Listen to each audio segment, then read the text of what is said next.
just thought I'd do a quick update. I went to see the nutritionist on Tuesday and it was good. I didn't lie, I told the truth about my normal diet, and she took all the information down, and she was really nice. And my husband had just worked nights. My cousin drove us up to London for the appointment, which is about an hour and a half away.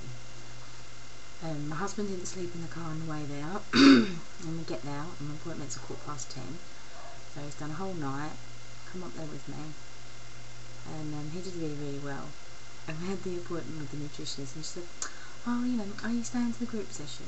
And I was like, oh, what group session? She went, oh, you know, you do have to stay for the group session at 11:30. And I said, oh, do I really have to? She went, oh, you know, it gives you valuable information about the surgery. I said, okay. I said, well, not that I'm being big-headed, but I don't think there's much I can be told. I've really researched it. I said, and all of my questions I'm satisfied with. I don't have any more questions, so I don't see why we need to go. So it's really important. If you don't go today, you have to come back again, and it obviously means arranging more time off work to go. And I was just like, oh, I'll get it done now. So we went into the group session. They said to Luke, oh, you know, did you want to wait outside? And he was like, no, I want to come in. Which made me feel really good, you know, because obviously he's interested and keen to know what's going on. And, you know, he says, no, I've come this far with you. I'm not going to let you go in there without me. I want to be there all the way, which was, you know, made me realise how supportive he really is, and how up for all this sort of, you know, the surgery and everything. He's there with me every step, which, you know, it's a huge weight off my mind. I see stories of people who don't have very supportive partners, or partners who don't want to really get involved. And I have seen videos and footage and everything of really supportive partners. So I'm happy to be part of the lucky ones, because I am lucky. So anyway, goes to the group session. It was just a video of the surgery and stuff, and the lady there said, is anybody here trying for children? There's only 4 of us in there. And I said, yes, I am. She said, right, you do know after the surgery you can't try really until 18 months, give your body a chance to get back to normal. And I was like, yeah, I know, I've been told that's fine. Obviously, I said, what happens if I did fall pregnant in time? I said, not that I'm planning to, but obviously it can happen. She went, well, you need to get in touch with us, and we'll give you extra support and nutrients, and be sure you can put, you know, the correct stuff into your body for the baby. And I was like, yeah, great, no problem. They then wanted me to wait an hour and 20 minutes for a blood test. By the time we come out of this group session, it's like 12:30. But if I waited till 1:30, we wouldn't have got back into practice until about 4 or 5 o'clock. So I knew Luke wouldn't have had any sleep, so I was like, no, I can't do that. I'm just making a video. You okay? Okay, I'll talk to you in a minute. That's the man of the hour. Didn't know I was doing a video, bless him. Where was I?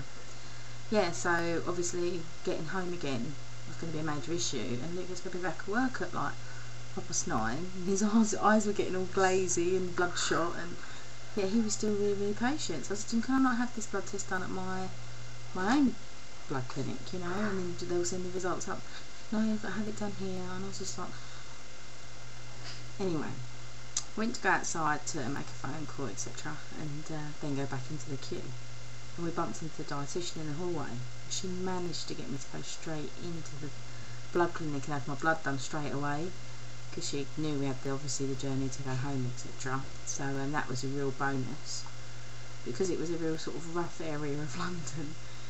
The phlebotomist, the lady who took my blood, says, once you've taken your blood, can you just keep your head down and walk out of the clinic as quick as you can, because people here are not backwards and coming forwards, and they will have a go at you. And I was just like, oh, tell me this now? I was like, oh, come on, you know, I've been sitting in a blood clinic before when kids or other people have been put in front of me for an emergency, you know. I know Luke not getting his sleep wasn't an emergency, but there's no way he could have worked a full night on like 3-4 hours sleep. It wouldn't be fair to him, you know. Plus he has to drive like a half an hour drive to work, so yeah, so I was quite happy about the blood test. So we get home and everything's fine and it's all good.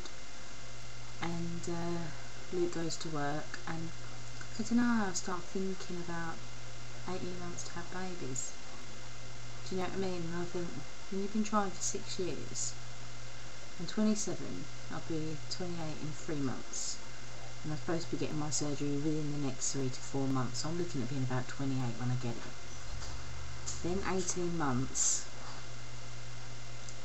I can't try. So you're looking at being 29 and a half. So I'm not going to be pregnant, best case scenario, until I'm 30. I'm 27 now. And that hit me hard. So it's like, you know, it's not the only reason I'm having surgery done. It's one of the main reasons. But obviously there are a lot of other reasons. So it's kind of like, I want the surgery and it's going to be great and it's going to change my life for the better, hopefully. And it's going to make me a healthy vessel to carry a child, you know. But I don't know, it sounds so ungrateful, and I'm sorry to seem so negative, but the whole idea of having it is to help me conceive. But I feel like I'm moving further away from my goals to then be brought closer. Does that make sense? I know it's all very, very deep stuff. But when you've had 6 years to sit and dwell on having a family and it's not happened, you know, I have a right to analyse this information. So it kind of just hit me, and I just was really quite emotional, too emotional about it all. Luke went to work and I had a chat with my mum on the phone, and she was like, you know, you need to get some focus, and you now need to start, you know, making some changes, healthy changes, because the earlier you start the better. And I was like, absolutely, I'm definitely going to do that. I said, the Tuesday, I mean today's Saturday, and Tuesday we left the dieticians, and since I was the age of 11, Diet Coke is the only drink I've ever drunk. And I mean, I know it's not like I drink Diet Coke and now and again I'll have a cup of tea, and now and again I'll have juice, and now and again I'll have water. Since the age of 10, excuse me, frog in my throat, that is the only drink I've ever consumed, just that.